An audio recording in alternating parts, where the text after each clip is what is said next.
tugas MIPA kalih nomor absen 29.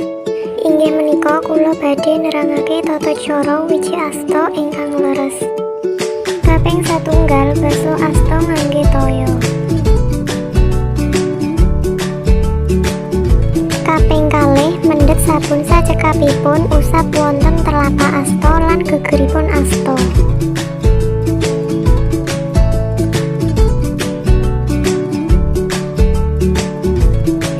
Kaping 3 gosok telapak asta kaliyan driji sami terkait lan driji sami ngunci. Kaping 4 gosok jempol asta wonten cangkreman kiwa lan tengen kanthi resik lan gosok driji asta kang nguncup wonten telapak asta kiwa lan tengen. Kaping gangsal basuh asta nganggo toya kanthi resik.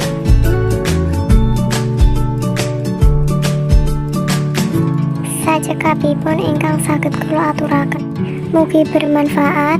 Menawa wonten lepat kula nyuwun ngapunten. Wassalamualaikum